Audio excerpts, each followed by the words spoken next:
Jason, great to spend some time with you. Really been looking forward to this conversation. I came across you, I guess, probably a couple months ago, and we've been talking about this healthy leader concept, and I've been getting your daily emails and your kind of daily dose of inspiration. But why don't you tell us a little bit more about what is healthy leader? Oh man, great question. Number one, I started it because I wanted to be a better dad. Like that was the theme behind everything. I didn't want to be so stressed out anymore when my 15-year-old says, "Good morning." And I'm like, I'm ready to bite the head off. But like I wanted to be a better dad. I wanted to have just calmer emotions. I wanted to be just better around my kids. And so it was something that I had done the 75 hard program that everybody's already been through. But then I was like, there were so many different avenues as I researched more and more, I could find better ways. And so we just I ended up just writing out, okay, here's 4 things that I could do every single day if I was trapped for time. If I only had 28 minutes, I could make myself healthier. And so as a result, I did. And I went through the program on my own. And then I was like, hey, talked to a couple of people that I was working with. Hey, do you mind if I try this program out on you?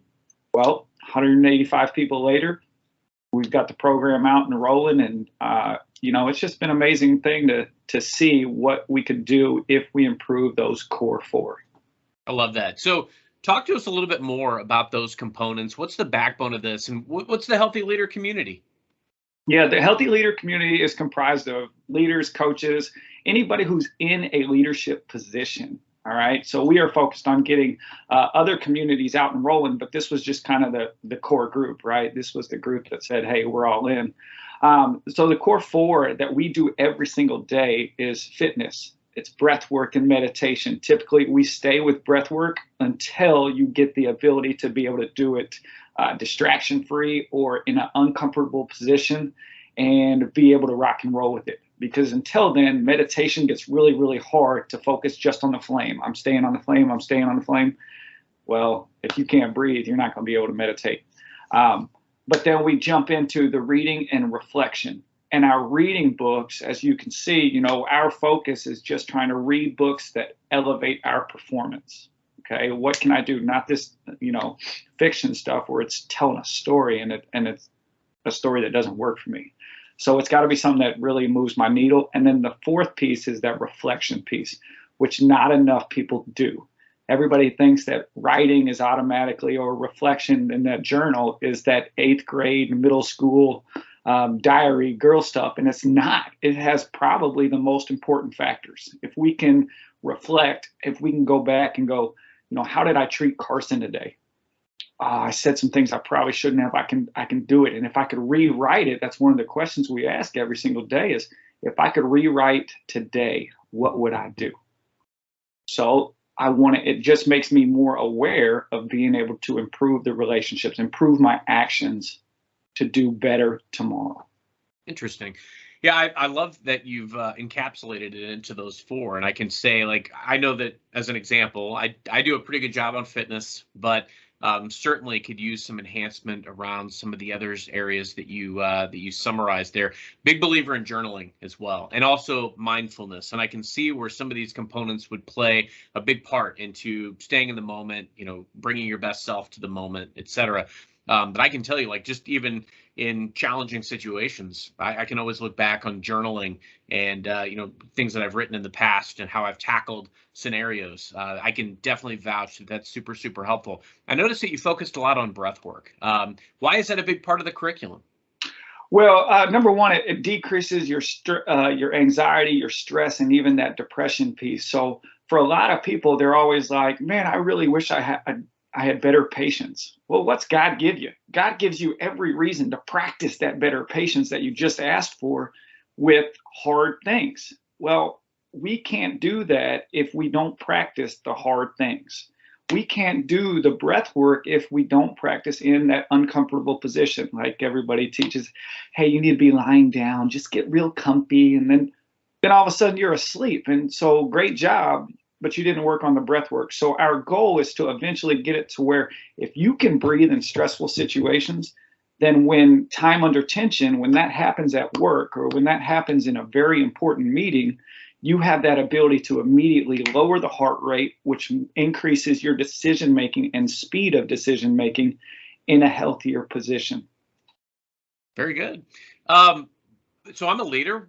Why join? Tell me a little bit more about how would I become a part of this today? Yeah. How would you join? Or not even necessarily how would you join? Why would I join? I joined because I want to increase my performance at home. If I can increase my health, which is number one, my health, it beats out my family because I can't take care of my family if I'm hurt, if I'm sick, if I'm injured, if I'm not right here. So anybody who is a leader in a leadership position, you have to put that mask on first, right? But it has so much more to do with your health. All right. And so if we can do that, we increase so many things on an exponential level, right? I increase my relationships, I increase my health, which then means my availability for work increases, right? The Navy SEALs, whenever they're training, they look at how you train, your health, and all these different factors and go, your availability isn't 365. Your availability is 285. But what about those days when we need you outside of the 285? So then they make that decision of whether or not they keep you, because if you're needed at that level and you're not available, you hinder or hurt or potentially do something detrimental to your team. And that's something that we can't do. So what we do is we just want every leader to be able to have more availability. Just increase that availability to bring your best. Amazing. So I'm going to attach a link to this so that people can find out more about Healthy Leader. But you and I have been talking about the Healthy Sales Leader, and I think it's applicable across a lot of different forays. But it's definitely timely in this day and age where a lot of the sellers and the other leaders that I talk to, we're being pulled in a lot of different directions. We're trying to reacclimate to now what is this hybrid work, right? So we're getting back into doing some of the travel and the commute, but we're also toggling from, really just fresh in our minds, being back to back on calls all day. So, I think it's very timely because I think of it like a bubble. Sometimes I have to keep my bubble very close. I've got to make sure that I am at my best and that I'm running on all cylinders. You and I were talking about that. I think a lot of times, I come out of the gates really strong on a Monday, and I'm, just ask my wife, like I'm firing on all cylinders. She can definitely tell when I'm in Monday mode, but by about Thursday, Friday, I'm sputtering, right? So, but you kind of keep your bubble tight. You got to make sure that you are at your optimum pace. And then you make sure you're investing in the relationships that matter to you. I love that you called out your family unit first, because that's really where it all begins. And how are we impacting and influencing other people? We're not going to do it unless we're at our best.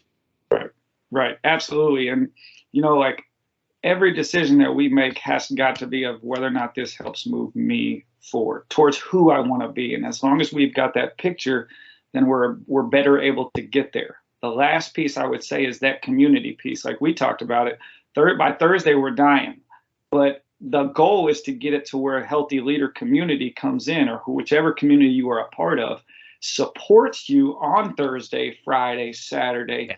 So that gives you that juice of being able to go out there and still thrive on those days that you don't feel like it. So that's a really big factor that most other programs don't have, is just that community piece. That's what I was just going to ask you about, Jason, is the other programs. Like, when we're talking about this, and I would encourage anybody watching, like, connect with Jason, connect with me. Let's talk about this Healthy Leader, Healthy Sales Leader concept. But what are some of the other big differences between this program and other programs that are geared toward health and fitness? Yeah, well, we just had some big holiday happened yesterday. That was Easter, right? So this program is geared towards almost Christ-centered in the fact that we give grace. A lot of other programs won't give you grace when you mess up. We do. We understand, like, you're going to have a holiday. Well, what's that mean? I'm going to cheat. Well, that doesn't send me back to day one. Right. I'm not doing that. But what that does is the focus then becomes that we cheer you on to the fact that you have the cheat day. But guess what? Today starts a new day. We are going to bring our best today. So what our goal is to make sure that one never turns to two.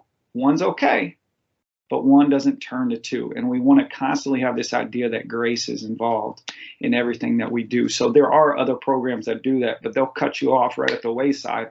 But we don't want that. And I don't want the people in that group. I want the people who go, yo, I need this. I need this emotional agility to be able to, or flexibility to be able to handle and adapt those situations where I know that I can still pivot and make the best decision next. That is super powerful. I know personally, I've been doing a regimen for about 14 years, and there's been some ebbs and flows, right? But I think that is fundamental to it, is that, look, you're going to have these bad days, these cheat days, right? To acknowledge that. I love the fact that you've built in some grace to the program, because it's very much accepting of, hey, that's life. I mean, that is what we need. We need to show ourselves grace often, and in order to really be able to be our best selves. So Jason, thank you so much. Anything else that you want to hit on before we sign off today? No.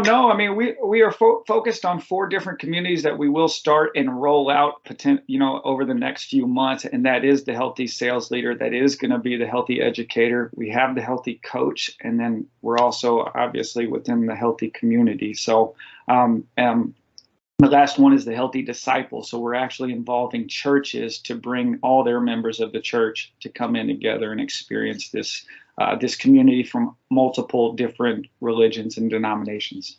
I love it. Well, I'm a big believer in what you're doing.